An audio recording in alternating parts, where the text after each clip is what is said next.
So I want to formally welcome everyone to tonight's program, Behind the Whitewash and Lies of the U.S.-Israeli Destruction of Gaza and its people, and why we must protest Netanyahu, aka Netan-Nazi, next week in Washington, D.C. So our urgent call tonight is to stop the genocide in Gaza and the subjugation of the Palestinian people. My name is Raymond Lauda. I am the spokesperson for Revolution Books. I am an advocate for the new communism developed by Bob Avakian. And you are here at Revolution Books. And I thought this would be a good night and opportunity to read our mission statement to everyone. Okay?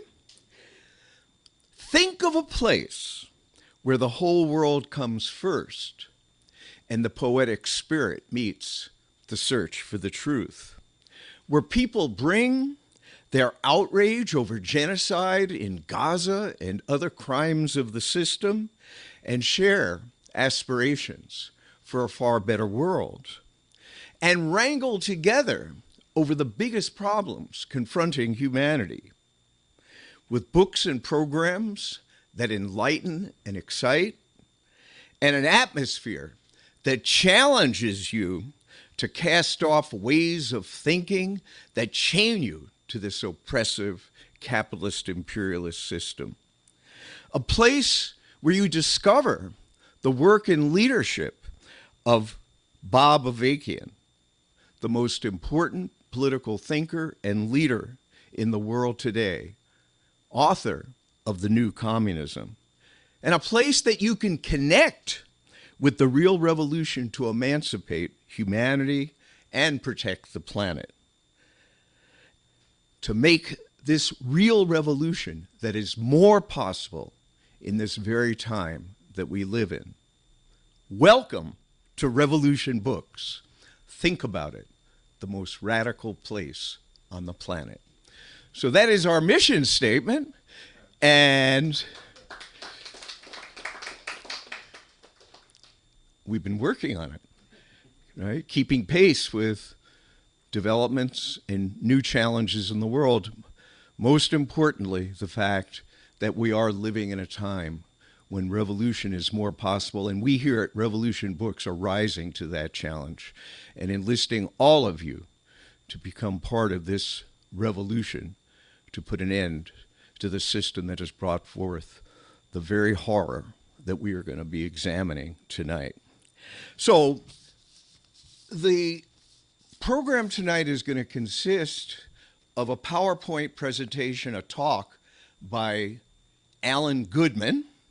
Alan is a revolutionary journalist, a writer for revcom.us. He has covered the genocidal onslaught in Gaza and has written extensively on the history of the dispossession and expulsion of the Palestinian people from their homelands and the nature of apartheid Israel and the role of U.S. imperialism in the functioning of this Zionist apartheid state. So he's going to be giving a talk. It's going to be a PowerPoint presentation. He'll be followed by Carl Dix of the Revcom Corps for the Emancipation of Humanity, and Carl is going to talk about the plans to confront Netan-Nazi next Wednesday in Washington, D.C., when he speaks before the U.S. Congress. So we're going to be having the major presentation, our feature presentation from Alan, a short announcement and presentation of what we're doing in D.C., and then we're going to open it to discussion with you, and we really look forward to the questions and comments. So I'm now going to hand the stage over to Alan Goodman. We're very excited to have him here.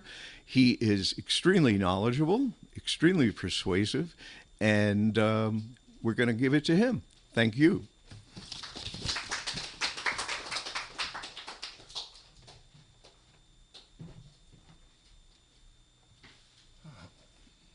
Wow, what an inspiring opening here.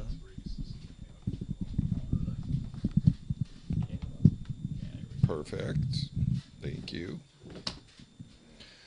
So this presentation will kind of be three parts. First, we're going to watch about a 15-minute interview that I did with a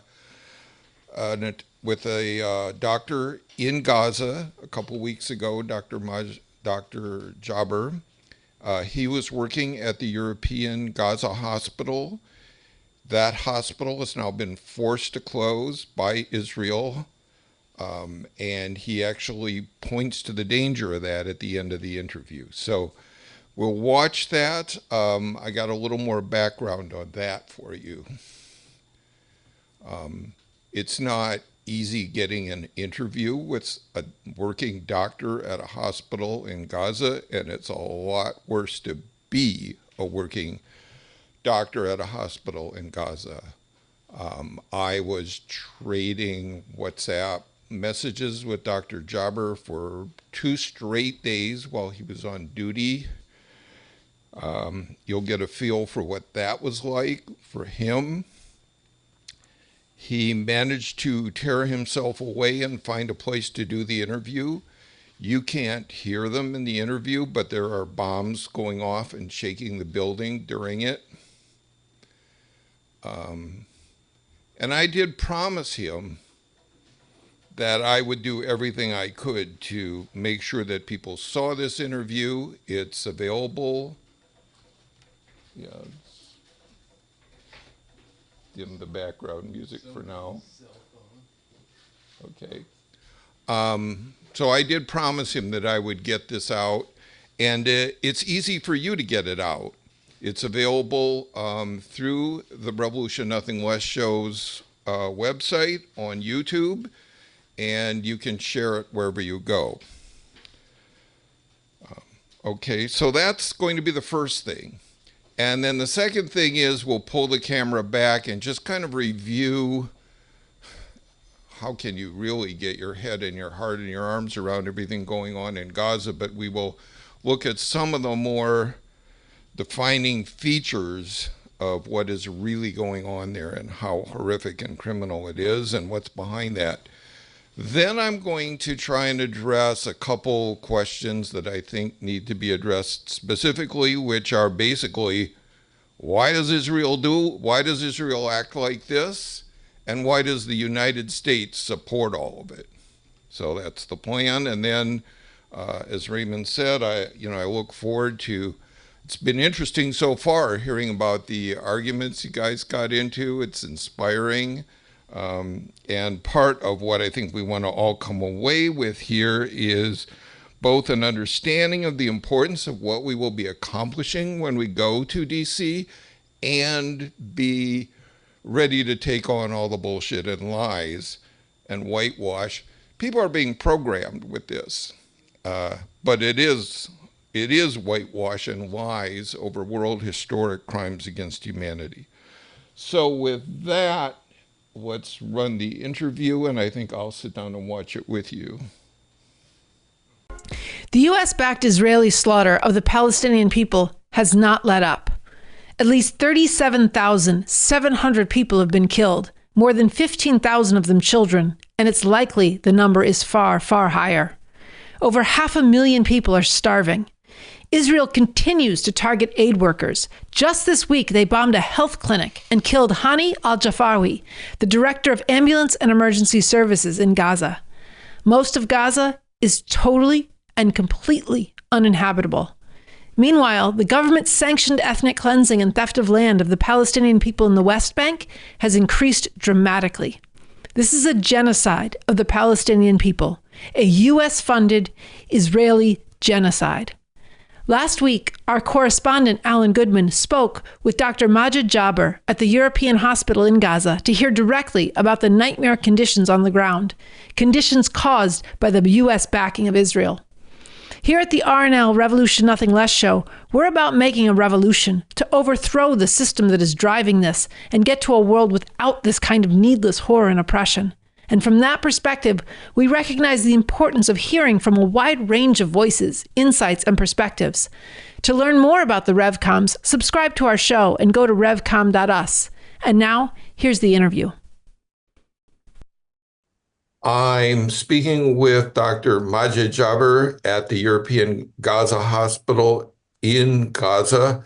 And for our listeners, Dr. Jaber is joining us under incredibly difficult circumstances, both personally and in the hospital. So I so appreciate what you're doing to somehow carve out time and energy to fill our viewers in on the situation. Tell us what the situation is like now in the European Gaza Hospital and what you are learning about and what you are seeing outside the hospital. Absolutely. First of all, thank you for interviewing me. I'm trying to help us and me shed light on the situation here in Gaza, especially the European hospital where I mainly worked during the war. So when it comes to the health sector here in Gaza, it is very corrupt. It's very unorganized and chaotic. And so we lack most of the basic equipment that other doctors abroad take for granted. Let's say monitors, ECG machines, and blood pressure monitors. Even sometimes we don't have a glucometer, to just measure your glucose or measure your ketones or try to. There are even other equipment that are handheld, like an ultrasound that sometimes is non-functioning, an otoscope. Check your ears if there's any inflammation, if there's any rupture from airstrikes, because a lot of people just come and they're like, there's a lot of tinnitus, there's a lot of bumming. I'm just like, I need to just see if there's any damage, and I just can't do it. And we sometimes lack what we call a laryngoscope. We have a lot of rusty equipment, the needle holders, the forceps, the tweezers. It's all in a very bad and rough condition. And what is going on is that day by day, the Israeli government has been very strict when it comes to, let's say, allowing medical equipment to come here to Gaza. They barely allow any, let's say, reasonable amount of disposable items. We have run out of urine bags for weeks here in Gaza, and we had to use, plastic bottles, something like, something like this. I asked the patient to drink, then go urinate in that, or like use the same normal saline bag. I just like swap it and like try to push it into the Foley catheter, to just measure how much urine is that patient is producing. And besides equipment, also we lack medication. A lot of people with heart failure, diabetes, hypertension, a patient with, let's say, ischemic heart disease. We sometimes run out of aspirin or some diuretic that these patients use, and a lot of them die because of that. We had a lot of instances where a diabetic patient goes into diabetic ketoacidosis or HHS, and they just die. They present to us due to poor transport nowadays. It's very risky for the patient to go to the hospital. It just takes like half an hour or an hour, and this hour is the golden hour to save the patient. And they come and they present very late, and we lose the patient most of the time. And so another aspect of what we are struggling with is the staff itself. We barely have let's say, we don't have many doctors and nurses in our hospital. And sometimes when there is let's say, an emergency, an airstrike, a massacre, let's say 20 people are killed and 100 wounded, I can't really tend to all these patients. And it becomes really challenging because I could have saved that patient's life, but I just can't tend to everybody. And those who could have been saved die because of lack of care, pretty much.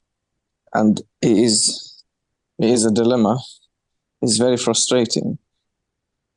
And we can't do much about it. Yeah. I'd like to return to the situation with your lack of supplies and personnel, but before I do, could you talk about who's coming to the hospital? We know that there's widespread famine. We know that there's widespread disease.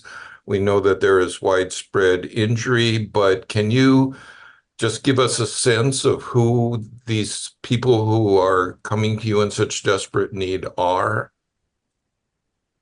Absolutely. We have a lot of cases of malnutrition, especially very old people with very heartbreaking stories.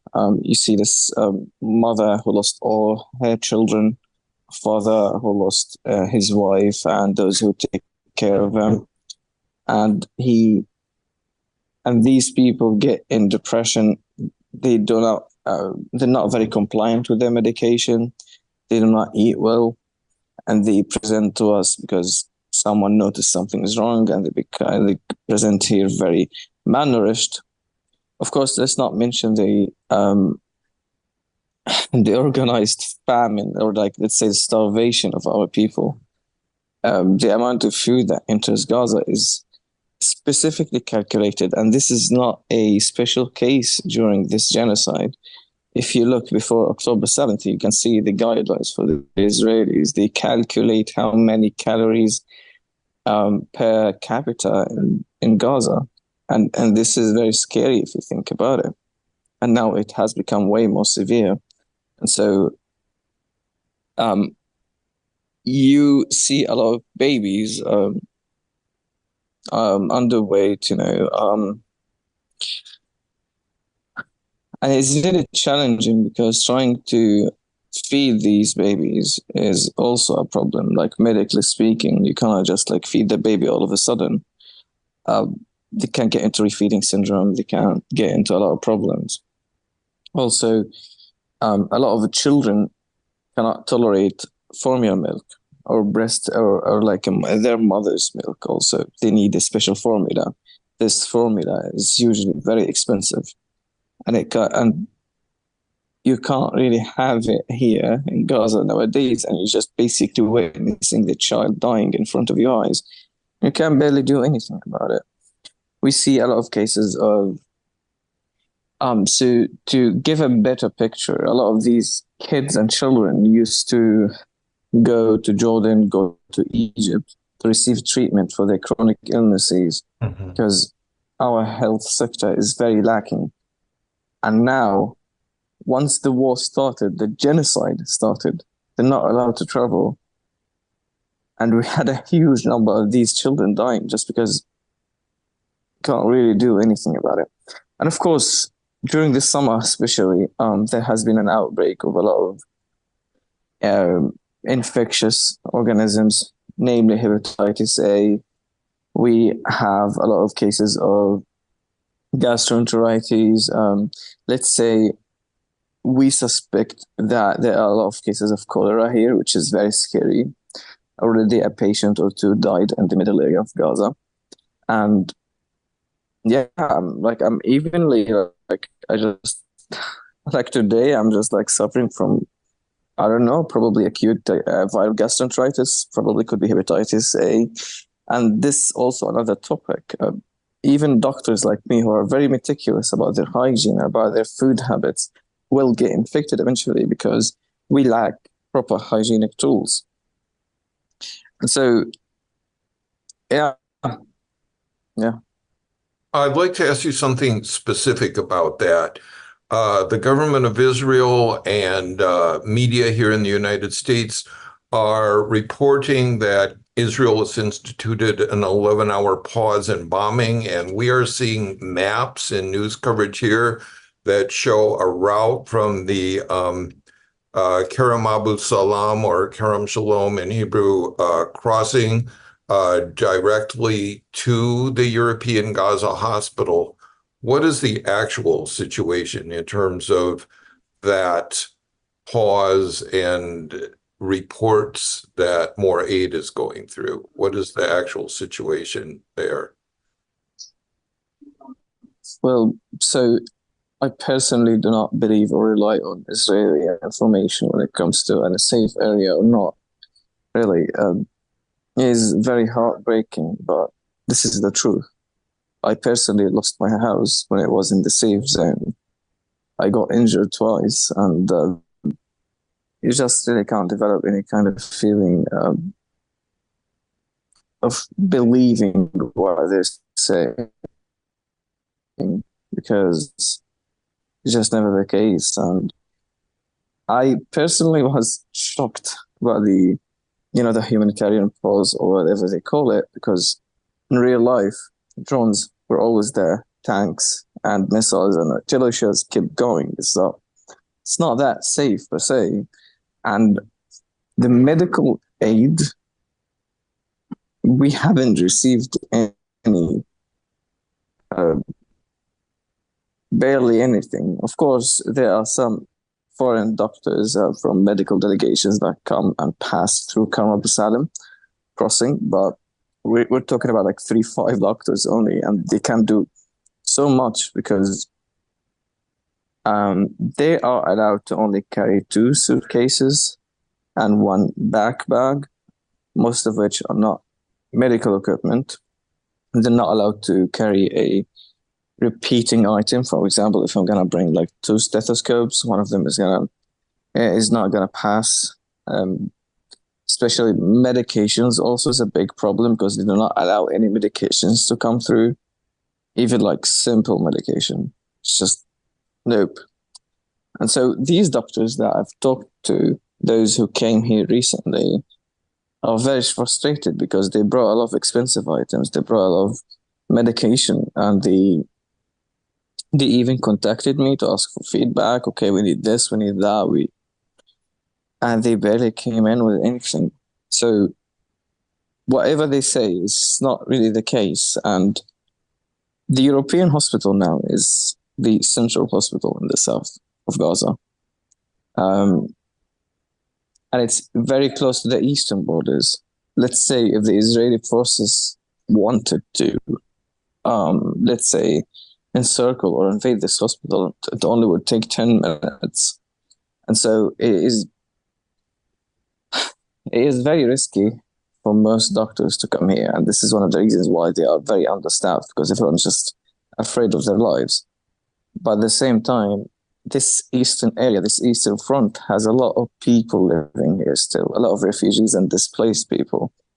And so it is also an obligation for people like us to stay here and try to provide as much healthcare as humanly possible, even though we are not able to reach a standard of care fit for humans, which is, it's very frustrating, really. Yeah.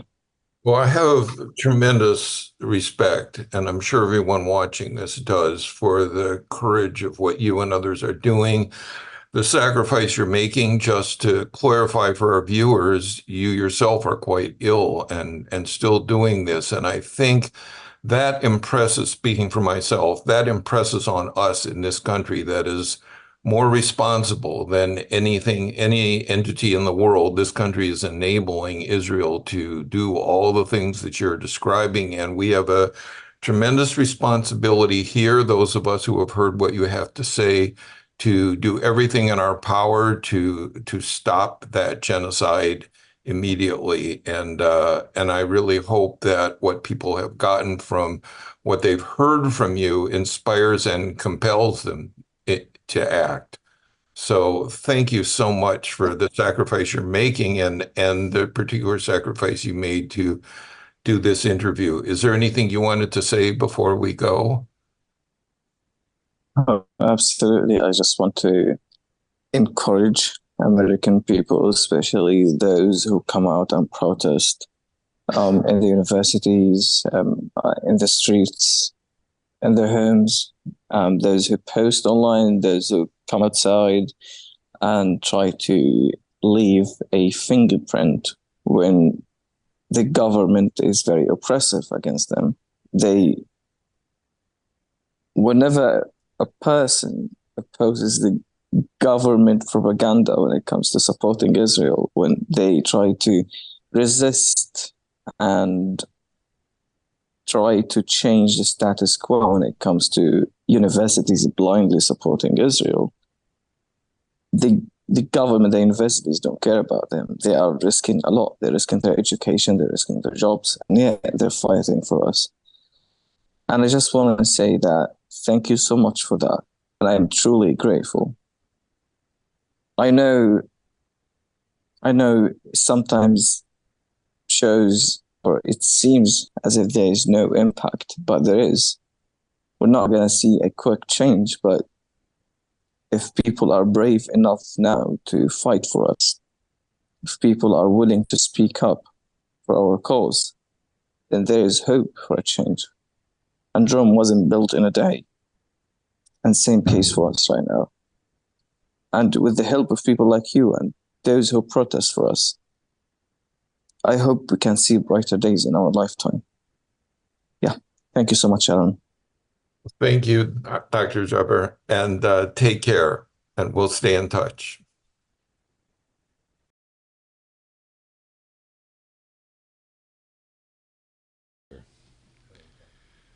Well, I actually hadn't realized when we set this up how direct a challenge that interview is to us. I know we all felt it. So, hold on a sec. Let me catch up with my notes here. I mean, I almost feel like, what more do you need to know? But let's just briefly review some of the, zoom out and look at the context and some of the things that Dr. Jabber was talking about. And I'm sure in Q&A or discussion, people will have some thoughts on what they saw in that interview. But just to zoom out here, since October 7th, this is, I'm just going to give kind of a scope of genocide. Over and over and over again, Israel has targeted schools, damaging or destroying the vast majority of schools in Gaza, and in the process, not just destroying, so this is going into 9 months now, 40,000 people dead.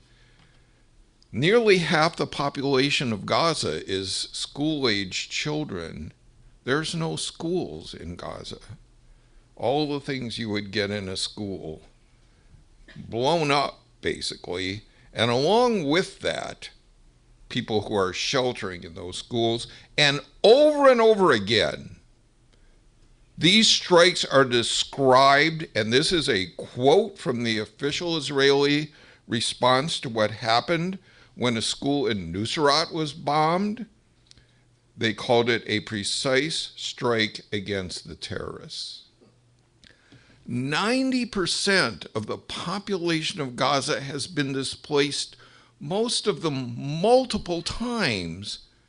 These are death marches after death marches to safe places where they are targeted. Next. And the destruction of schools is not just a matter of shutting down the school system and massacring people. It's an attack on the viability of the Palestinian people to have a culture, a history.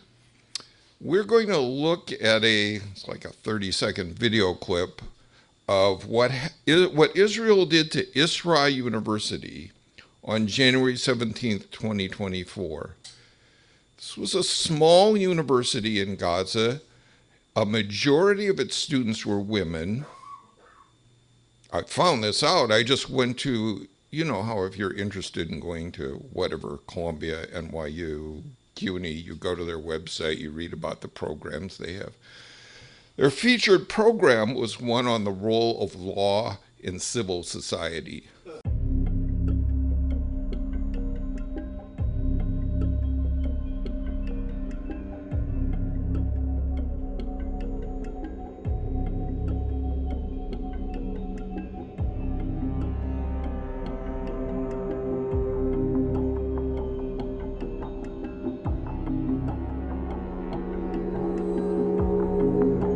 That's an actual video of Israel blowing up that university when they were done using it as a sniper station.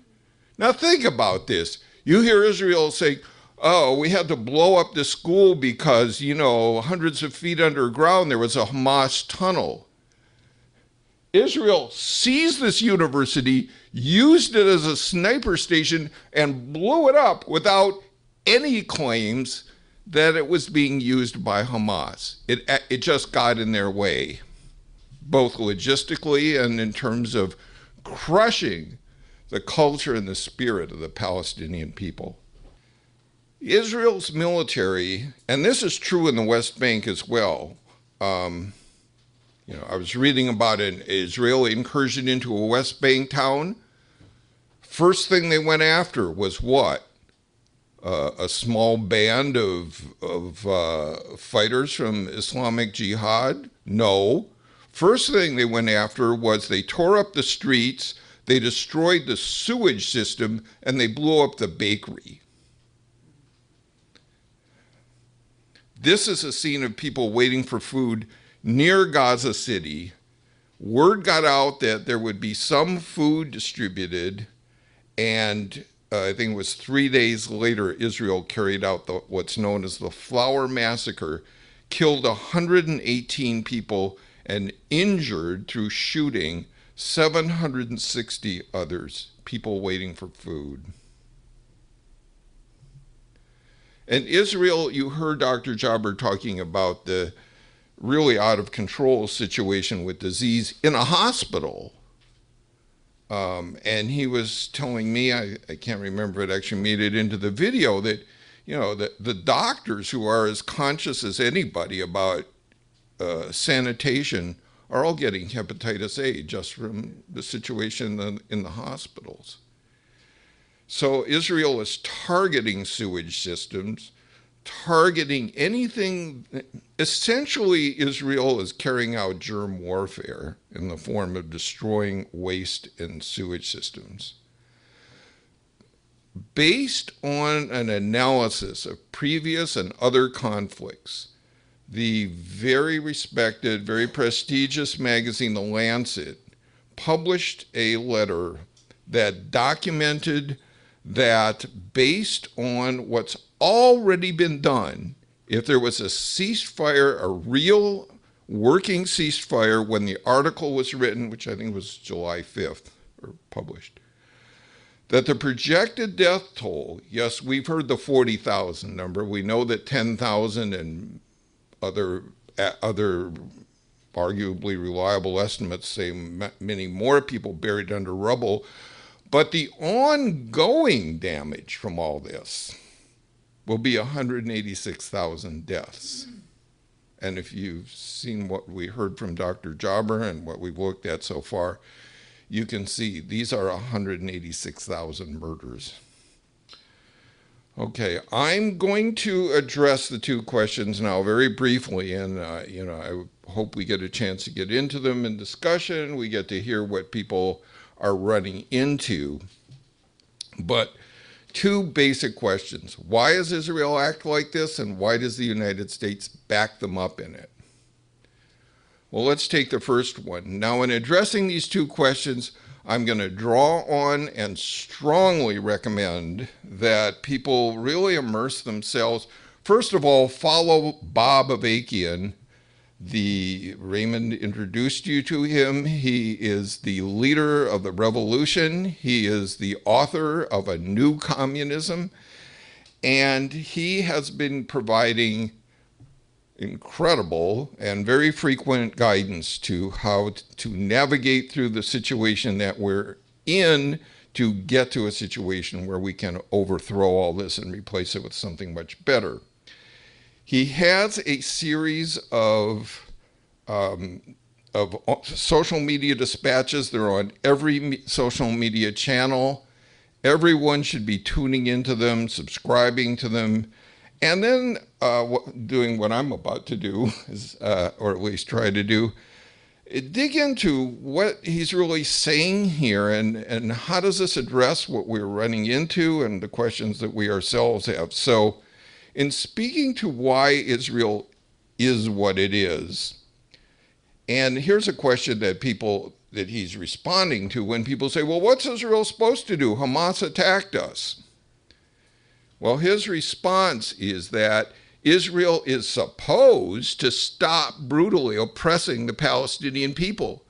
But Israel, and we need to think through exactly what he's identifying here, as a racist, Jewish supremacist Zionist state, that's not anti-Semitic, that's anti-Zionist state, cannot do that.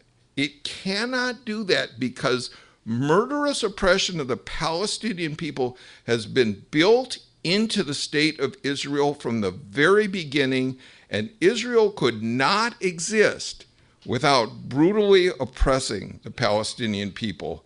And I want to break that down just a little bit. There is no Israel without the Nakba in 1948 that drove 750,000 Palestinians from their homes and their homeland through murder, terrorism, and rape carried out against a defenseless population. Now, if anybody ever challenges you, rape, terror, tell them that this is documented in the writings of the leaders of the Nakba. Ilan Pappé's book, The Ethnic Cleansing of Palestine, Benny Morris, I think his name is, book 1948, and Benny Morris is a defender of Israel. They quote the leaders of Israel documenting these crimes. And here's why. Here's why they're so unapologetic. Because for the founders of Zionism, the lesson of the Nazi Holocaust is that anything Jewish people do to anyone else is justified, even literally replicating the horrors the Nazis inflicted on the Jews, and in turn inflicting those on the Palestinian people. Which brings us to the what about October 7th that we will have thrown at us. First of all, October 7th history didn't start then. I just very briefly walked through that. But what followed was Israel seized on the Hamas attack on October 7th, which did include war crimes of killing and kidnapping civilians, to crush Hamas. Now, Israel had put Hamas in business for years, but by October 7th, Hamas had evolved from a useful tool to a threat. But much more fundamentally, here's what's going on. Israel seized on the October 7th to attempt to impose a final solution. That's the term that Hitler and the Nazis used to refer to the final solution of the Jews in Europe, by which they meant the physical extermination of the Jewish people in Europe. That is, Israel's intent is to make it impossible for the Palestinian people to survive as a people in the historic homeland of Palestine, whether through mass murder, exile, imprisonment, even more brutal oppression, or all of the above. So this is the basic picture of why Israel does what it does, because it's embedded in its DNA as a racist colonial settler state on the land that had been inhabited by the Palestinian people. So now let's turn to the question of why is the U.S. supporting Israel's genocide of the Palestinians? And I find when I go out among good people, this is fundamentally what they don't get, and I think we need to contrast this to the things that we run into, like, oh yeah, big corporations are making a lot by selling weapons to Israel. Yes, they are, but that's not what this is fundamentally about. You know, the Democratic Party has been taken over by AIPAC. Those illusions obscure what the real relationship is. And I'm going to read again. This is from another one of Bob Avakian's social media posts titled, "Why is the U.S. supporting Israel's genocide of Palestinians?" And from that, he says, Israel plays a special role as a heavily armed bastion of support for U.S. imperialism in a strategically part of the world, the Middle East. And Israel has been a key force in the commission of atrocities which have helped maintain the oppressive rule of U.S. imperialism in many other parts of the world. So again, you know, when we read these things, I go back to them and I think through really each line, so I want to share a little of that thinking with you. Here's what Bob Avakian, or BA as we call him, is talking about. U.S. imperialism, U.S. capitalism imperialism sits on top of a world of exploitation, a world of child miners in Democratic Republic of Congo mining minerals used in your cell phone, a world of women in Bangladesh whose lives are being burned out and in some cases who are literally being burned to death, making clothes in the dangerous sweatshops of Bangladesh, and on around the world. Staying on top of a world of exploitation like that requires a lot of violence. And one way to put it is the United States has subcontracted a lot of that violence to Israel. Violence against people who rise up against being oppressed, and violence against rivals who pose a threat to U.S. domination of this world. And as a key link in that, U.S. domination of this world of exploitation and oppression and environmental devastation requires controlling the flow of oil out of the Middle East. That's not just for short-term or immediate profit, significant as that is. Even more so, that's to maintain a chokehold on a resource, oil, that, along with destroying the environment, is what capitalist economies and militaries run on. Right now, and I'm going to speak to a very complex situation in a short way, but we'll see if this helps. All of this setup is being challenged by imperialist rivals to the United States, Russia and China, and by regional rivals like Iran. These challenges intersect with the rise of and the challenge to U.S. imperialism by some expressions of Islamic fundamentalism. The U.S. needs Israel more than ever to do its dirty work, to violently impose its interests.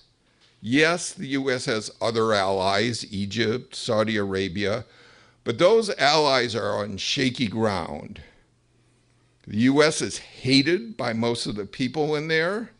Israel, as a colonial settler apartheid state with living standards that are match Western Europe and a cohering, let's just be honest, we have to fight through it and shatter it, but unfortunately, a very dominant racist mentality among the overwhelming majority of the Jewish population right now.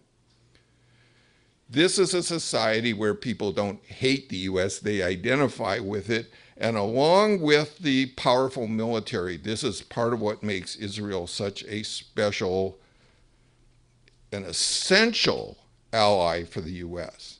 Are there conflicts in this? Oh, yeah.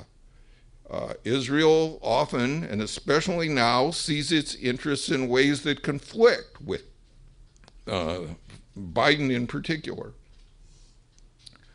But despite those conflicts, the U.S. needs Israel, a nuclear-armed thug, a reliable hitman in the Middle East that can be assigned to carry out atrocities, in some cases ones that the U.S. doesn't want to specifically dirty its hands with. And that understanding is critical to appreciating the level and depth and determination needed from all of us to stop Israel's genocide, and who we need to reach out to and bring forward in that struggle, and how we need to do that as part of getting to a world where this and the countless other crimes of this system are ended once and for all.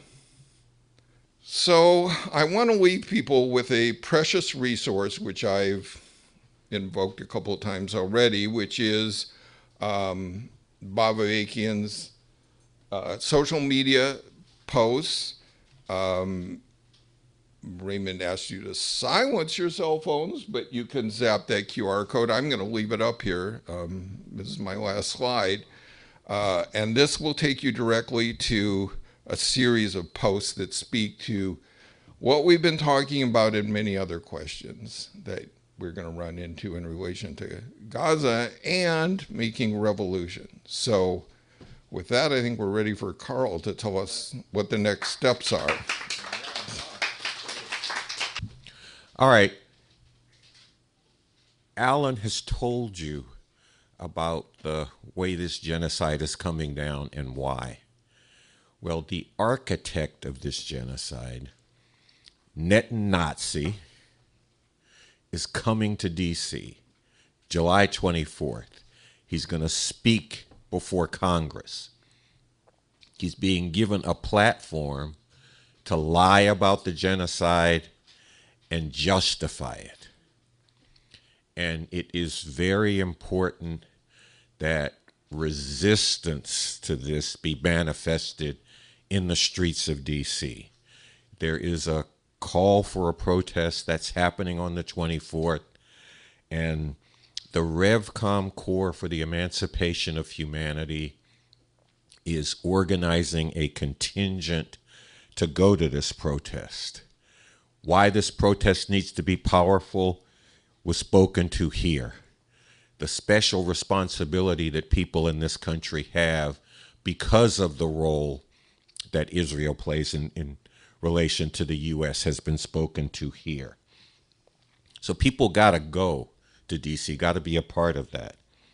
And here is why you need to go as part of the contingent of the RevCom Corps.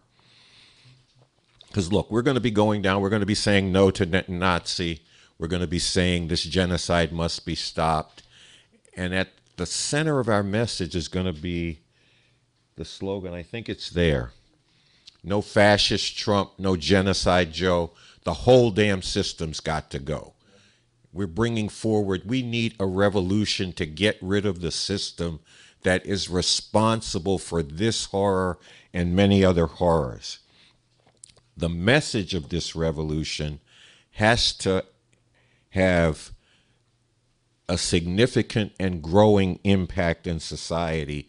And the reality of this revolution, its organizational framework, has to have that growing impact, especially now at a time when not only are there horrific things being done, you know, we talked about one of them here, and it's not the only one coming down, but also at a time when things are being torn apart in this society.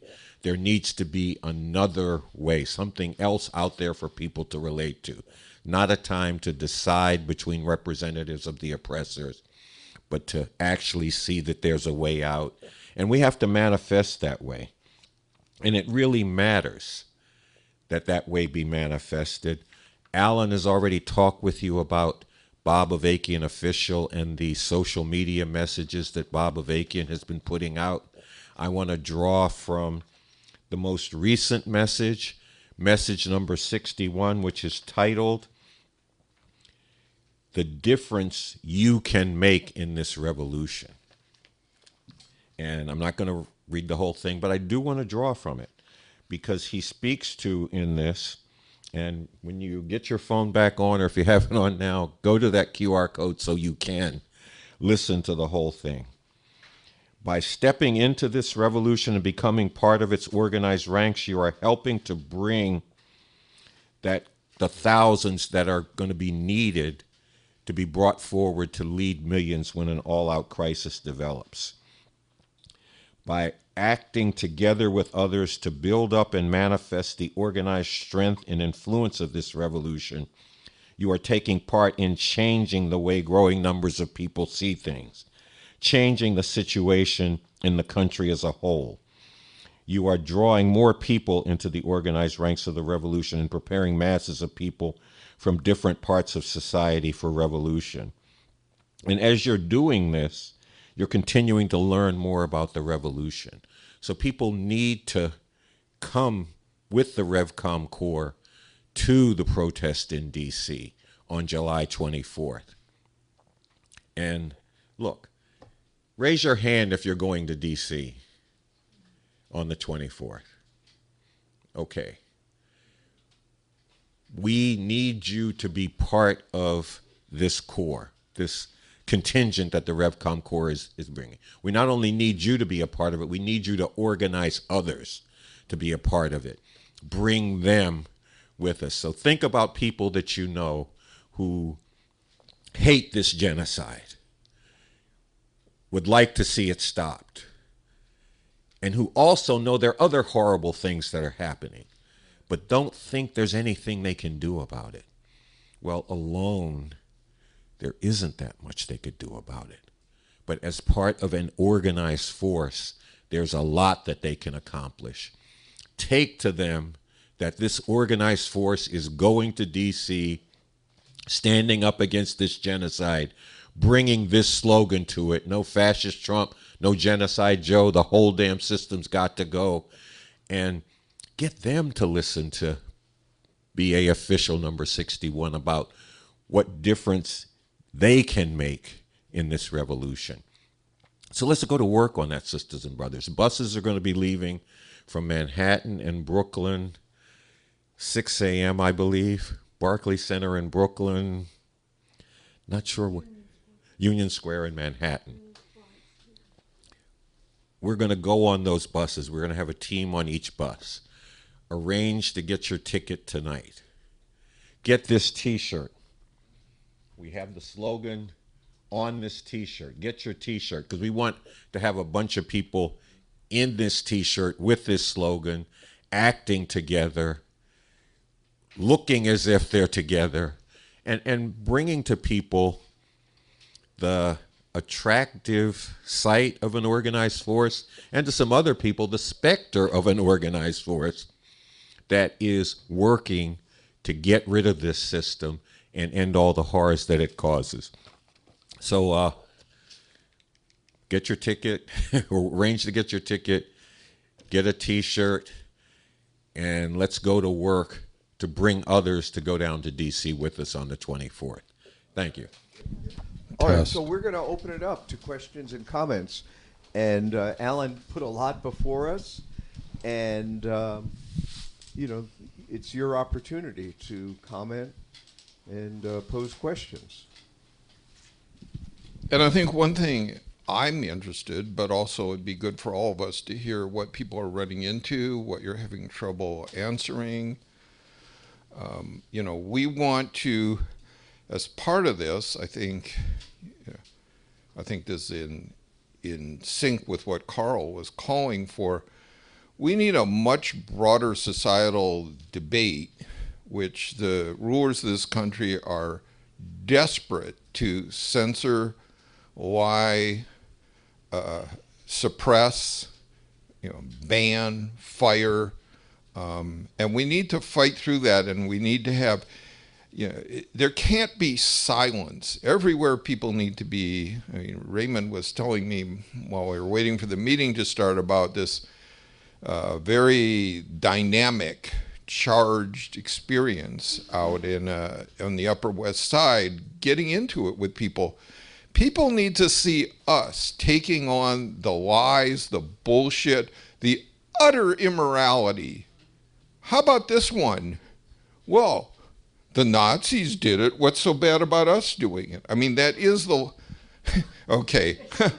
No, I'm making a point. They will pick any atrocity in history, the genocide of the Native Americans, slavery, and say, what about that? So, well, and Raymond was saying, well, we have a very basic answer to that. That's why we need revolution. But who the hell would want to invoke the greatest crimes in history to justify what they're doing? So I'm just ranting for a moment here, but as an example of what are we running into? And people need to hear us answering that.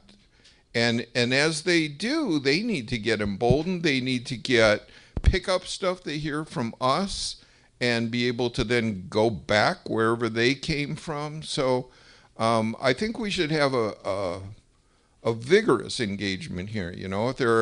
I was talking with someone the other day who was saying, well, I don't know about everybody else, but Bob Avakian's statement that, and I won't quote it exactly, but I'll come close, that the state of Israel has Jews acting like Nazis. It's true. And yet, I find, like when I was using the compendium of Bob Avakian's writings and people were looking through the table of contents, that one just triggered, I find that very, offensive.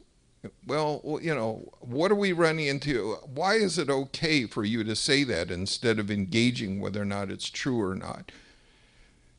We saw and heard, that was 20 minutes of what's going on in Gaza, or what my whole thing was, maybe 30 minutes. This is what's going on. And people have to confront it, and they have to hear us taking on, with facts and confidence and passion and what comes from being on the right side of history, taking on the lies, the cover-ups, and then they need to, be emboldened to do that. So I'm kind of bouncing off what you were telling me before the meeting, but before the event. But so anyway, I'm kind of posing that, like, if there's things that we feel we need to be hitting stronger or don't fully understand, this is the place, right? It is. Am I on? Yeah. And we can workshop answers to these questions. Yeah. I raise this, and then they come back with this, and I'm a little at a loss as to how to, answer. Let's make this real, right? And I just want to make another point, right? We are serious about mobilizing and organizing people to stop the genocide. That's not a rhetorical declaration. And we'll wait, for the revolution before we can, truly act to stop this genocide. Now, when I say wait for the revolution, nobody is waiting. We are actively organizing for this revolution.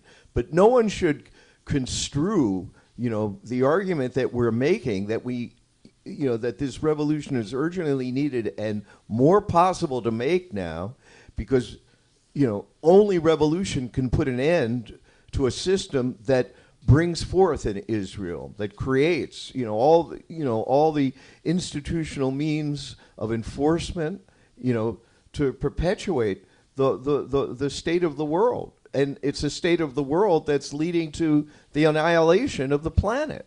So we are serious about organizing and mobilizing people to stop this genocide. And the only way that's going to happen is by creating a level of resistance and opposition that really that threatens, the stability of society. and we got a taste of that.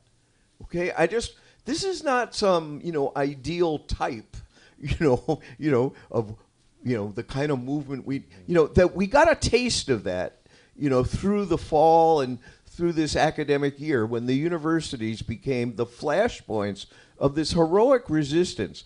And let's not forget what Dr. Jabir how is his name? I want to do justice. When he said in that interview, I was very moved. He was talking to all of us when he said what people are doing, the protests, the courage, here he is, with bombs dropping within blocks, and he's hailing the courage of students and protesters in the United States. Oh my God. Think about that. What that means to the people of Palestine, and what that fucking means to the rulers of this society, right? The hope and the inspiration it gives to the people of Palestine, and the fear that it strikes in the rulers of this country, right? So we should understand that we are serious in this call to stop the genocide. And, what happened on the campuses and what's continuing to happen, has to be built and has to be taken to a whole other level. And the RevCom Corps for the Emancipation of Humanity is contributing to that as part of building this force for revolution to overthrow this system. Okay? So I just want to bring that element back in to the discussion. I was very moved by Dr. Jabir's comments there, and that sort of hit home about what our responsibility is. This is how Alan opened his presentation. And the repression against those who are standing up is continuing. There was someone that we invited to speak at this program. No secret here. Her name is Catherine Franca. Prominent legal scholar, feminist at Columbia University, right?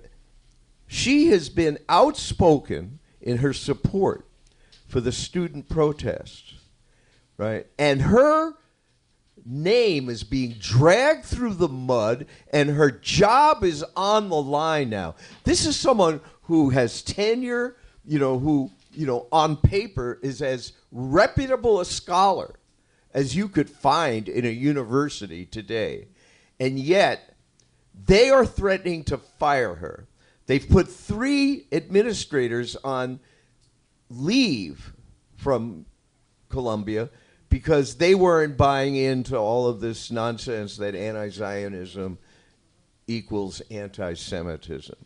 So this repression is real, and we have to take that on as part of building this struggle to stop the genocide. Stop the genocide, stop the repression.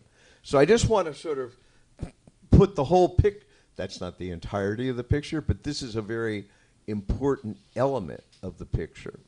So, people should be thinking about it. So the 2 points here I'm making is we're serious about stopping the genocide, and we have to, talk about what that requires, right? We're not going to solve that in this discussion, but people should have their sights on that, and then the repression is very real. And it sort of goes back to Dr. Jabir's comments about how significant that protest is right in the belly of the beast and what these students, are showing. Okay, so let's, go at it the way Alan invited people to do, and look at the larger picture. Okay?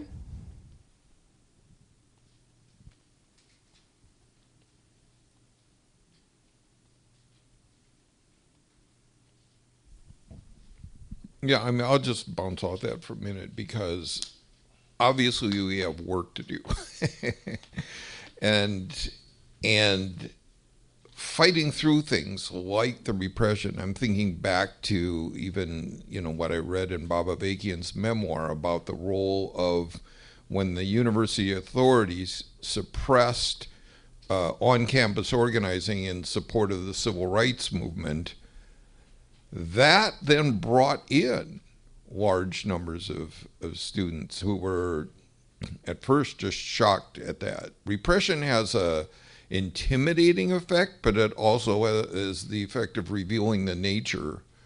And this is why I was kind of emphasizing the more that we understand what compels this system to do what it's doing, the more we can channel the outrage of the 100,000 people in Michigan who voted for, in the Democratic Party as a protest against Genocide Joe. 1 out of 5 Democratic Party voters in Minnesota voted against, the opponents of, supporters of Palestine encourage people to vote, no, basically. These are hundreds of thousands of people that we have to figure out how to tap into, challenge, bring forward. We have to struggle with them about illusions that this is going to be easier than it is, and convert, this is what we are going to be working through to forge that movement that really can stop this genocide. And we have the responsibility to do that. But I'm just saying, let's be honest, it's going to take work and struggle. So let's, if people have thoughts about what we're running into and how to break through, I think Okay, so Mike? Well, I really want to thank you for this. You think you have a basic understanding, and then or in-depth understanding, then you see a program like this, and it takes you back to the reality, and it's very important. And I was just thinking about, I was out there with Raymond yesterday in the Upper West Side, and it was the whole range of rabid Zionists and people thanking us for being there and being so brave to be out there. And people signing to be in touch with Revolution Books, and so it was the whole range. And I was just thinking about this last piece of things, and I think that we did well, and I think it's really important what we're saying about it. It's important for everybody to see that these Zionists can be taken on, and that these arguments are bullshit, and they're morally bankrupt, and they're lies, and to give people the substance to be able to take them on, and to break open the discussion, to really to bring it out into the open, and not just, the Zion, just cower and fear and say I agree with you on this side. But I think the thing that I was struck with in this last exchange is how much are we really laying bare the role that Israel plays for the U.S. empire, and really compelling people to understand what exactly are the underpinnings of this, which the nuclear armed thug, the role that the U.S. Depends on Israel to play around the world, that in a very deep and concrete way. I mean, we would say the U.S. is behind this. The U.S. is funding this, is providing cover. It's to serve the interests of the U.S. empire. But I think in light of, really exposing what the U.S. empire interests are and why we have to make a revolution to actually get rid of this empire, I think this was just making me think about the need to go deeper and to really, demand that this genocide stop and people step into it, but to really deepen people's understanding, I guess. And so it's not just that people are thanking us for being out there, but are feeling themselves compelled to be part of bringing a stop to this genocide, and to really seeing why this is happening and what the nature of this empire is. So I'm just thinking of, very provocative quotes that we should have up, and, how to really challenge the people who are saying thank you. It's important and essential to take the Zionists on, but I think there's some challenging that we have to do, and not just to step into it, which we do, but I think there's things that are provoking me to think about what more we can and need to do, and it's very fertile ground and very necessary. So that's, thank you for the provocations there.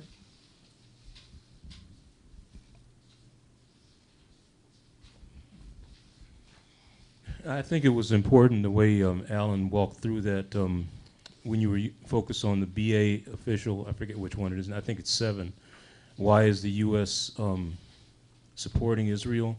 Why is Joe Biden doing what he's doing?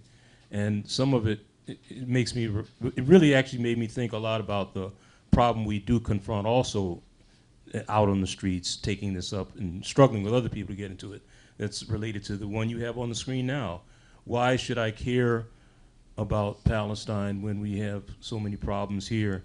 And the form it takes sometimes is like that, particularly amongst a lot of the most oppressed people, black people in particular, that they don't care about us. Why should we care about them?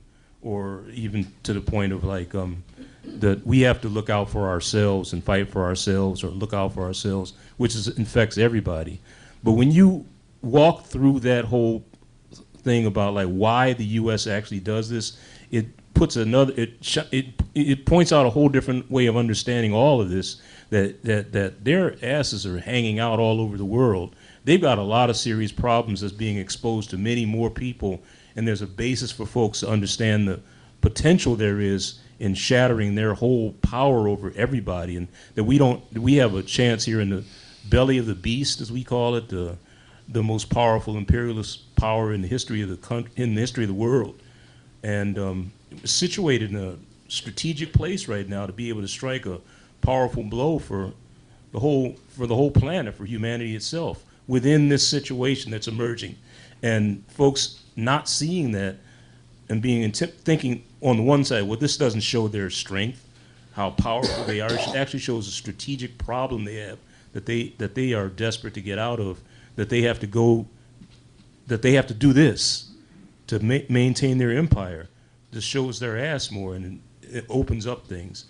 I really would think it's worth listening to all of what you were just saying about that, and really thinking about it in that context of fighting with people to get out there and continue to build this even more. They get consumed in their own fire that they set.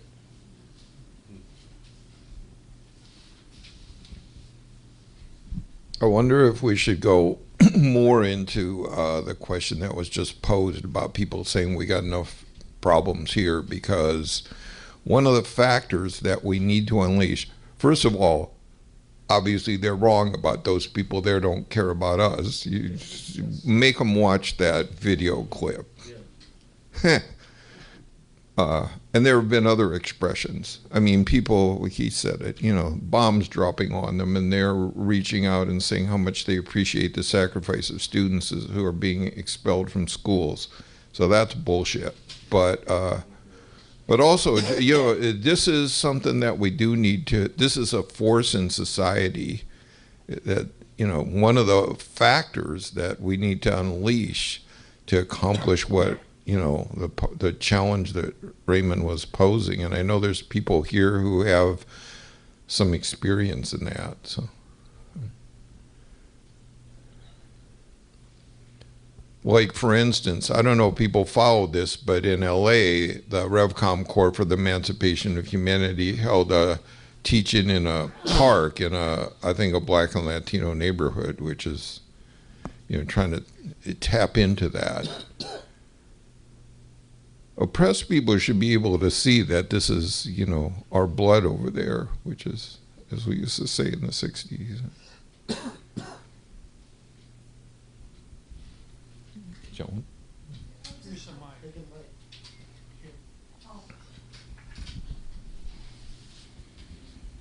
This is just to contribute more of our experience out taking this out.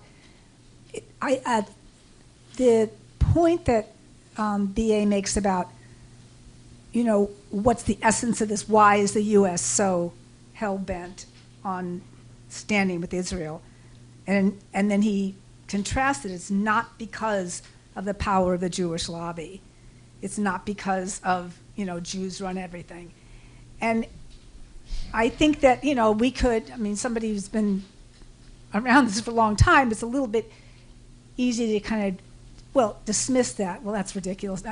That's such an old idea, people don't think that. But it is, I think that it was our experience in going out, both in Bay Ridge, and very explicitly I would ask people, and these were Muslim supporters of Palestine, most Palestinians or other Arab supporters of Palestine.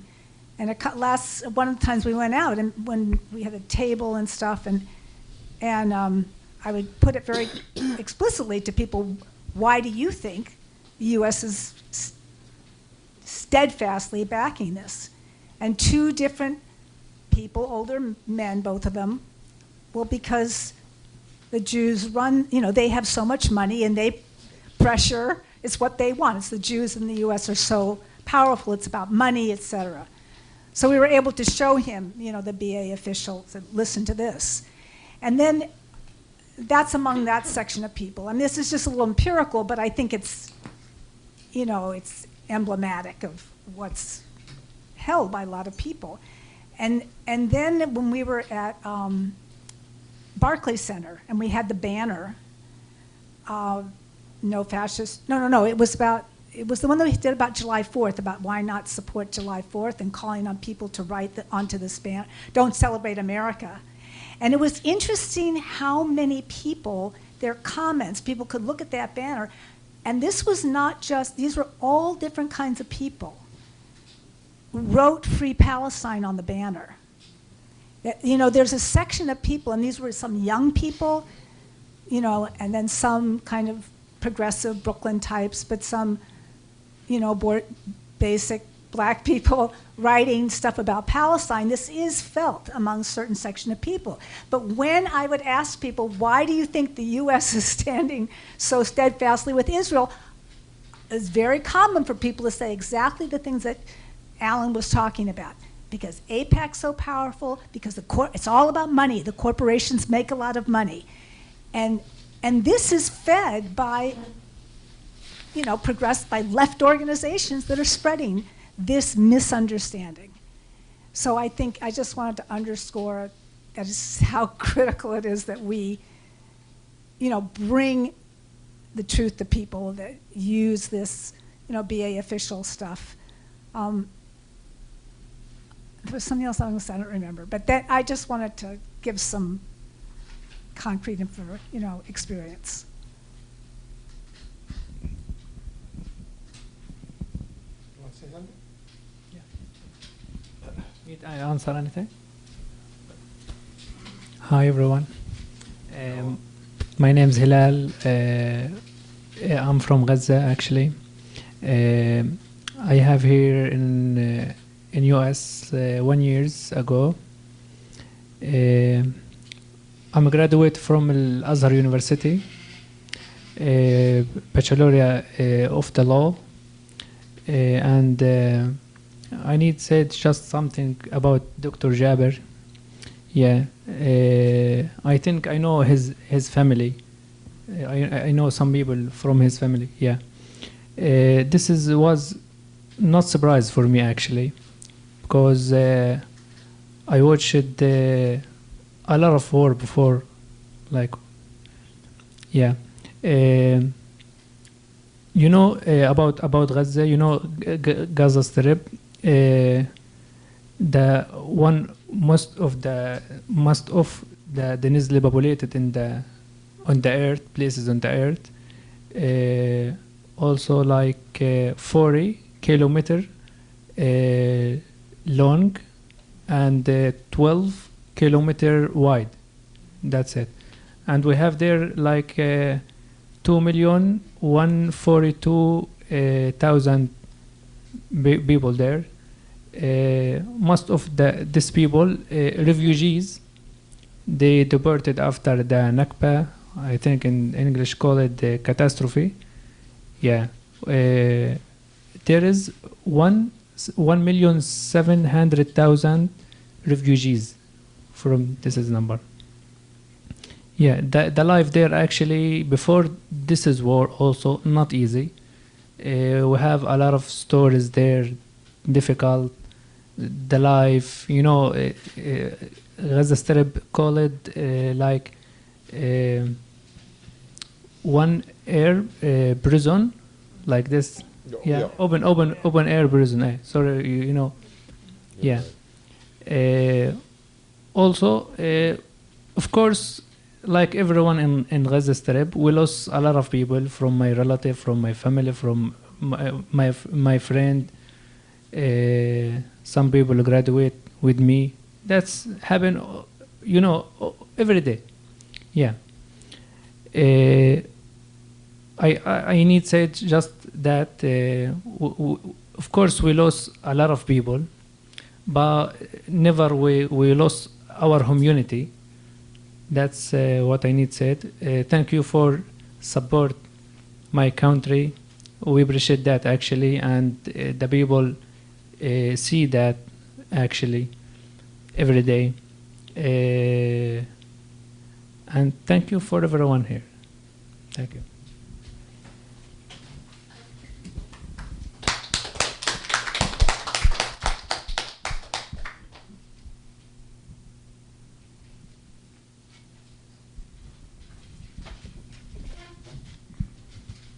Well, excuse me. I was glad that you talked about the repression against the students. The students aren't in school now, but the universities are still, as you said, launching attacks, and they're doing it in the name of combating anti-Semitism. They label the protests anti-Semitic. They say that the Jewish students are being threatened or made to feel uncomfortable. And I've also heard people say and seen online, well, other people have their national liberation struggle. Why can't we have ours? Why can't we have Israel? And I'd be really interested in how you got, and I think cracking through these kind of arguments are really important in, as you're talking about, spreading this struggle and political controversy throughout society to the point that it could actually force the U.S. to create that kind of a crisis that could force the rulers to do that. But I'd be interested in what how you guys would answer some of that. I mean, if you think it's worth getting into.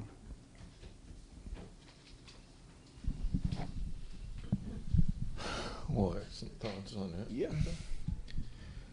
Well, I think one thing that defenders of Israel are doing fairly effectively is adopting the framework of identity politics. And, who are you to tell, who's who to tell me, right from wrong or whatever. Like, if we call it a national liberation struggle, who are you to say it's not? And this is where we, I think this has got to intersect with a struggle in society to look at reality as it is. It's not a national liberation struggle, it's genocide. That's statistically provable, that's documented. You can go to the statements of the leaders of Zionism. You can just, I think we may have given up on it because the graph between the deaths caused by the October 7th incursion into Israel by Hamas, the tiny sliver, and the death toll from Israel's genocide is literally uncountable at this point. Although we know that, the official number is documented from, what the health ministry there can gather. So I think that, getting away from this. No, you can't just declare that this is this or that. There is a reality here. There's a reality behind the logic of Zionism.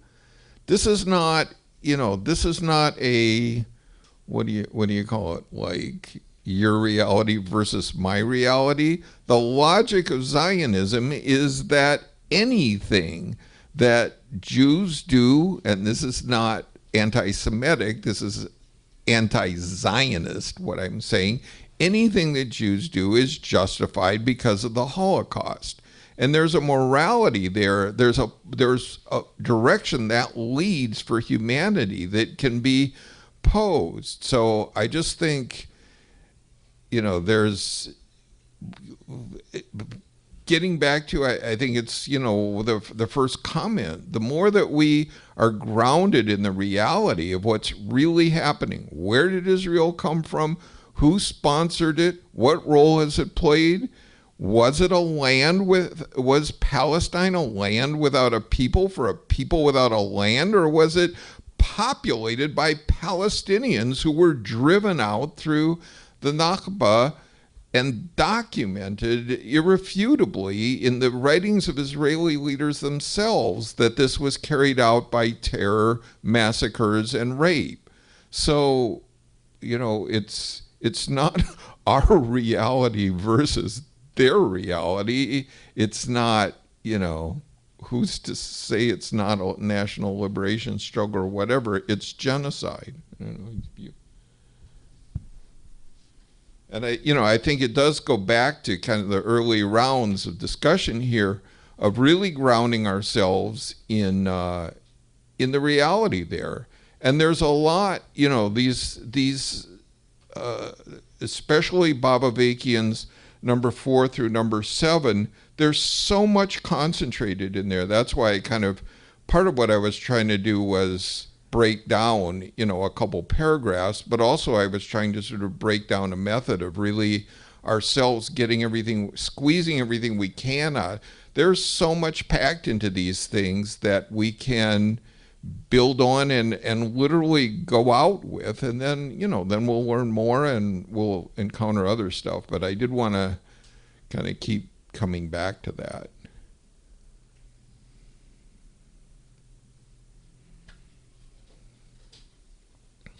Okay, there you have another important question is when you go out there, people talk about especially good people who are taking the right stand on this, to stop the genocide. Even when we say, Hamas is not a force for liberation, they will argue, well, this is the only force out there.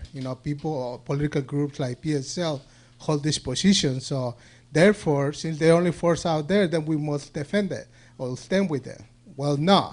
This is a reactionary fundamentalist, force. And people should see that we should bring another way, revolutionary solution to this instead of just choose between, this, two models. So I just wonder if we were to get into it, but this is also very controversial, especially among, progressive people. I mean, I'd be interested to hear how you respond. It's not a quiz. I'm just interested. Yeah, well, Hamas is not a force for liberation. I mean, the model that they're projecting is pretty much what you have in Iran, for example, a theocratic, government. And I think in the official 427, BA gets into, what is the just solution, On one hand, it's not driving the Jews to the sea, or but actually they complete dissolving of the illegitimate Zionist state. They cannot do without the oppression of Palestine. So since it cannot do that, then it needs to be put to an end and replace it by a secular revolutionary state that doesn't benefit neither of the two, but actually, a new system. Neither the two-state solution that Biden and others, promote. But a different, as BA spoke to, and that. So that's basically what what I say. Yeah, I think it's in that same BA message that you're talking about, but I think I know in other places at least, he's used the formulation that a revolutionary state with equality and aimed at ending all oppression is the only just and viable solution. When I've gotten into arguments with some of these people, I've said, walk me through it. How does what they are doing lead to the liberation of the Palestinian people or anybody else? And by the way, over half the Palestinian people in Gaza are women, so don't that's part of the picture here. But how does where does what they're doing lead? That it's not just, but it's also not viable. So and there's more work to do. I don't know. I've been reading some of their stuff, but I think we can pose that as well. That not only is this not a inspiring, it's a kind of a hellish picture, but it's what you're gonna end the oppression of the Palestinian people with that kind of leadership? How it's not going to happen. So. I just wanted to. Oh wait. No, I just wanted to hear more about that. It's just, could you go into that more? I mean, that thing about it's not viable. I mean, what do you mean exactly? Taking hostages or something. Is that what? Killing all the Jews would not liberate the Jewish inhabitants of historic Palestine, which is their basic agenda. But keep the microphone if you want. Wait, why are you not talking into a microphone? Yeah. Because I don't. What no, arguments? Because they say many things. Not, that is in their founding documents. Yes, but then since then they've written other things that say that that's not. That they want to negotiate or whatever. I'm not an expert on Hamas, but I don't think what they're doing is viable. I don't think taking hostages and all that, but I do understand why they did it. I just wonder, like, what does that? If you've had that argument, how do you break it down? Because that is a lot what the progressive people want to, talk about. Well, how do they say that what Hamas is leading would lead to the liberation of the Palestinian people as a people? What argument do they make that's hard to deal with? I guess this kind of gets back to the theme of the last question of, are we starting from a reality here? The state of Israel is a nuclear-armed power. Half the people who live in historic Palestine, or a little less than half, but a lot, millions, are Jewish Israelis. How could anything other than what was being referenced, a revolutionary society aimed at all oppression, overcoming all oppression, and obviously the huge focus of that would be addressing the horrific crimes done to the Palestinian people, drawing on all positive factors. Which one's more real, what do they say when you say, what are you going to do about all those Jewish Israelis? Well, I've never asked them that. I mean, I've never had that deep But if anybody's serious about liberating Palestine, you gotta at least think about that, right? Well, yeah. Let's parse this a little more. What Alan was saying, there is a Jewish population in occupied Palestine. The Zionist entity is an illegitimate. Let's just walk back to a few of the points. You know, don't the Jewish people have the right to a nation state? Well, they don't have a right to a Jewish supremacist state that dispossesses, expels, and subjugates an entire people. Okay? The Zionist project is an ethno-nationalist supremacist state, right, that began in the way that Alan set forth, you know, by the mass expulsion and murder of the indigenous population. Okay? So we just have to be clear what, you know, I'm going back to Larry's question, right, just to walk through some of the basics. Well, doesn't everybody have a right to a nation state? Well, let's break that down, right?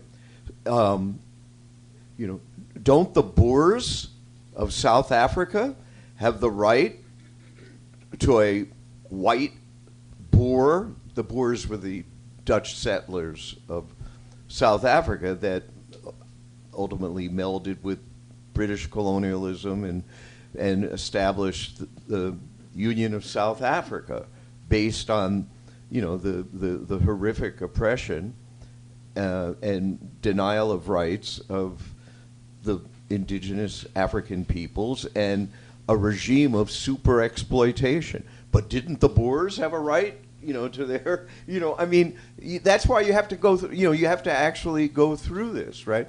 Someone yesterday was saying to me, well, didn't you support black power in the 60s? What about Jewish power in Israel? Well, you know, if, you know, and I kind of said, well, you know, when black power was raised, there were people that were saying white power, right? But some of us are old enough to remember that.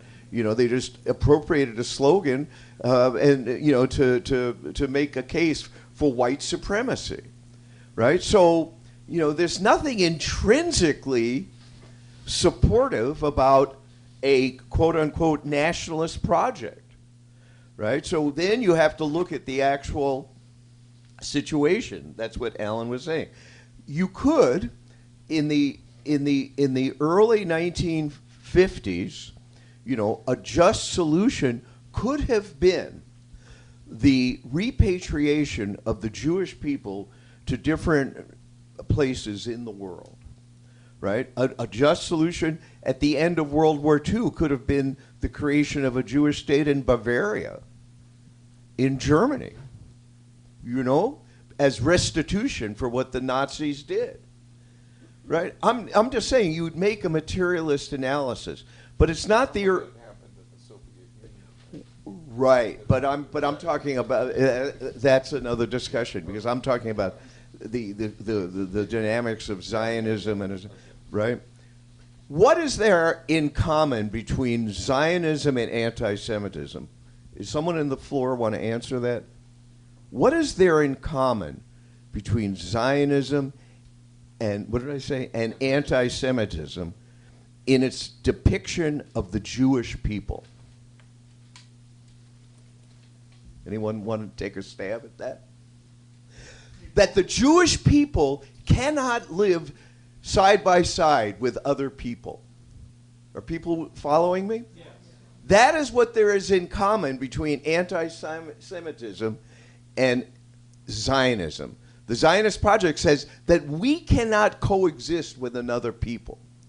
It's because, you know, history has endowed us with this victimized situation, and human nature is such, and the ways in which the Jewish people are regarded throughout history and treated are such that we can only survive, you know, on the basis of an exclusionary state at whatever price, at whatever toll it exacts from other people. What do anti-Semites say? That the Jewish people are a peculiar people who cannot be absorbed and integrated because there's something about them, right? They don't have loyalty to a nation. They don't have loyalty. They, you know, they operate in a certain transnational way, right? I mean, these are the anti-Semitic tropes. So I'm just trying to sort of help people understand, right? So then, I'm walking through these different scenarios. At the end of World War II, there could have been a just, solution, that didn't involve the extirpation of an entire people. In the early 1950s, that this settler colonial state was still in formation and process, and it could have been a righteous demand that people return and be accepted into the European centers from which they had been, discriminated, and in which they had been discriminated against, et cetera, right? But it served Western imperialism to establish this Zionist entity. Alan has laid this out well. Now, here we are.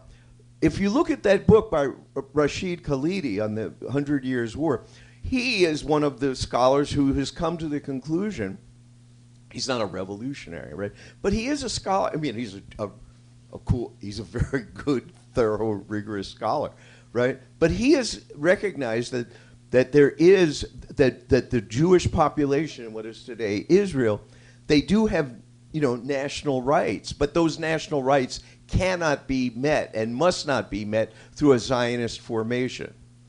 So then Bob Avakian has put forth a solution. Why am I saying all this? I hope it's helpful.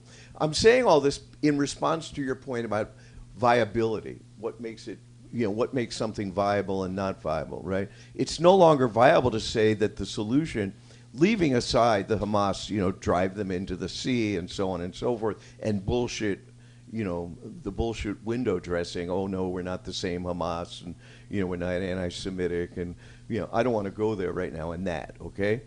But, that the viable solution is not to drive them into sea, and not, and what Khalidi is saying, what others is that it's not, at this point, there's enough of an evolution of the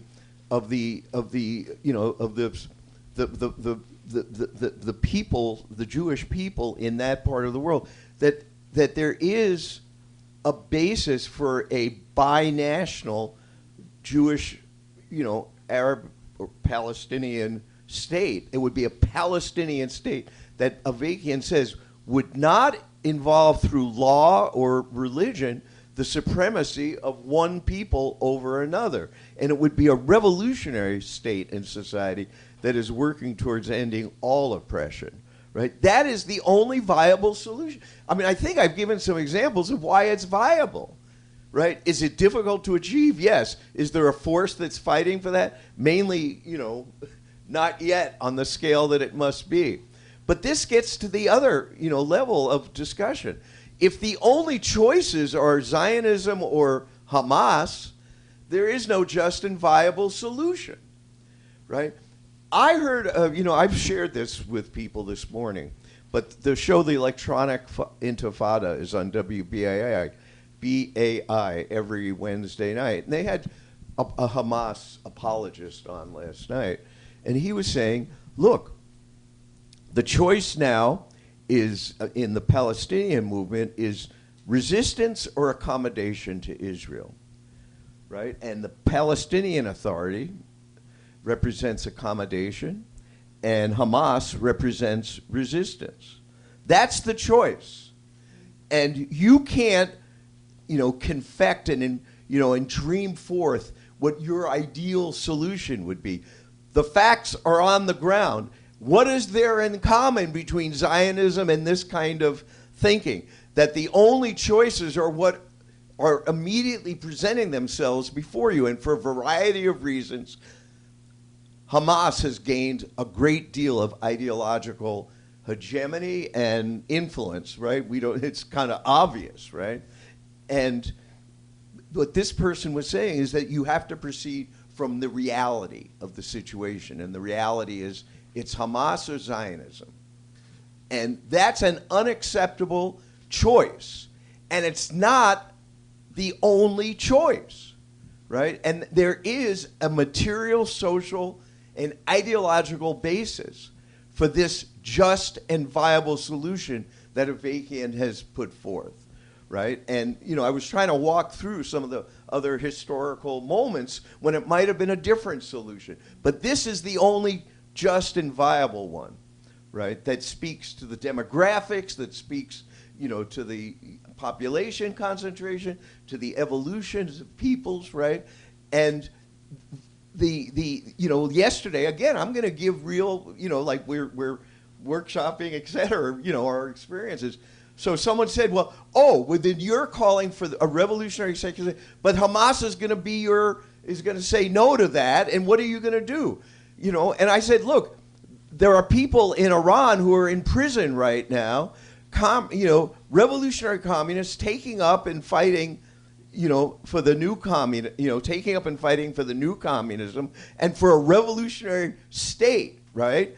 And they're up against these theocrats. But at a certain point in time, back in 1979, there were forces who said that the theocrats are the force that really oppose the Shah of Iran, who's a puppet of the West, which was true, right?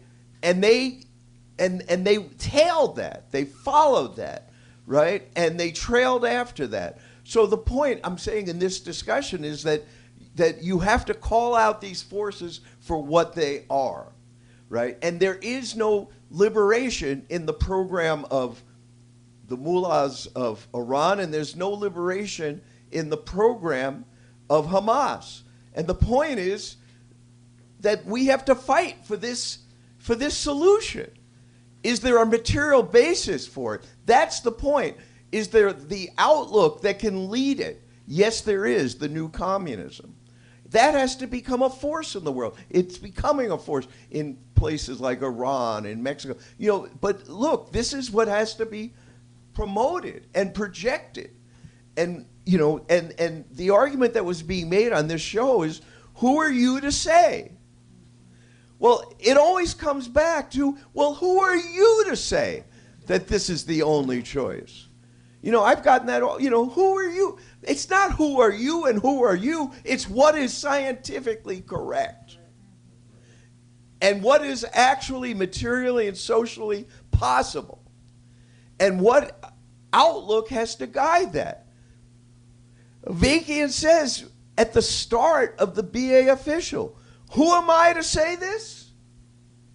Well, I am, Bob Avakian, someone who has developed the new communism, and I am analyzing the world as it is and the world as it could be. And that's the answer to that. It's not who are you to say, it's what is the correct analysis of the world as it is and the world as it could be. That's my... Is this the moment that we can be informal? Yeah, well, so we walked through, is this, I didn't mean to put a damper on anything. No, it's helpful. No, so, and think about what does anti-Semitism and Zionism have in common. So, I think Alan is right. I see a hand in the back. So. Can I tell you what I wanted to raise in Well, the brilliance of your tactic is that when you tell us what you wanted to say, you are saying what you want to say. So that's good. Go for it. Go for it. No. Look at the four important truths. There's short version, and then there's the more expanded version. I'm going to do the short version. No, I just wanted to raise this, and as I said, maybe this is for informal discussion, but I've been reading and rereading the call for Wednesday, the RevCom Corps going down to D.C., and the Bob Avakian official dispatch only came out today, but just going back in 61, that is, that Alan, I think, or Raymond, one of you referenced earlier. Oh, Carl did, okay. And the second demand that the RevCom Corps is putting forward is we need and we demand revolution for a whole new way to live, a fundamentally different system. So that's the short version. I think it's really important to talk about this and what impact the RevCom Corps can have along those lines. related to that, the number 61, and very much related to Molly's comments earlier about not just accepting the thank you from people, but actually challenging people to be part of this. I was very struck in the Bob Avakian Official 61, both in general, but then I thought he's giving leadership like week in and week out. It's very on the ground. It's not just sorting out what's true, as important as that is fundamentally. And he talks about how, by yourself you can't have an impact, but as part of a force you can. And then he goes further. He lays out like 5 or 6 different ways people being part of this can make a difference. So that's my short version, and I wanted to put it out because I think it has everything to do with building up the force that's going to represent for both slogans, by the RevCom Corps. And I want to urge people to read and study 61 and talk about how it applies even this week in building up a contingent. And listen to it and spread it and raise your questions. Come back to Revolution Books all weekend. I hope that was short enough to qualify as my short version. But I think it's important that it's discussed and wrestled with and applied. Friendly amendment. All right, cool. It's correct. So I think it's very helpful to bring people back to number 61. And again, getting prepared and preparing others to go to D.C.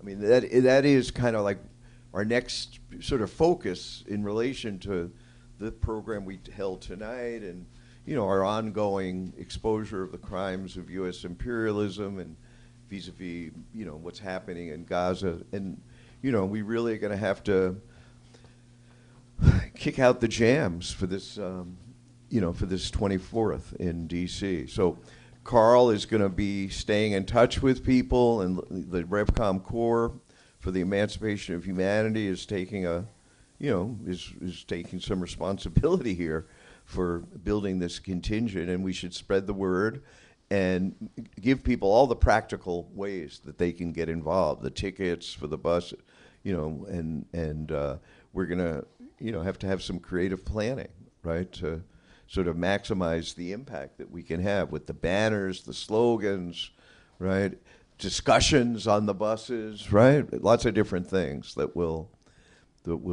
take up. So I think we should end the program here. I want to thank Alan for a really wonderful and presentation, and thank all of you for contributing to it. And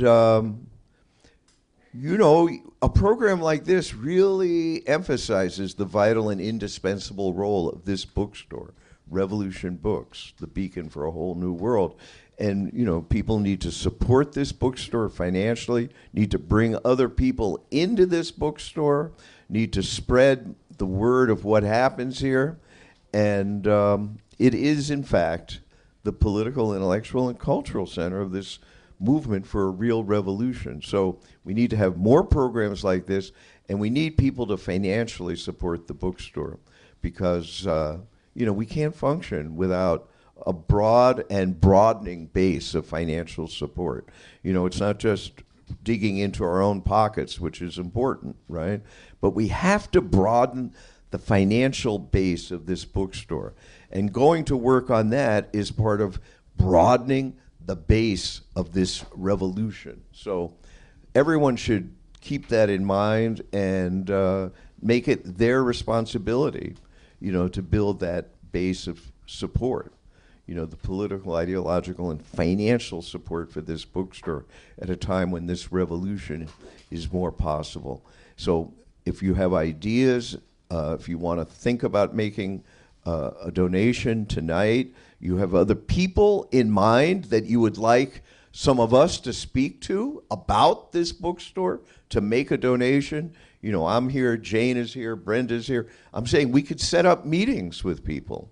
Let's go to work on this.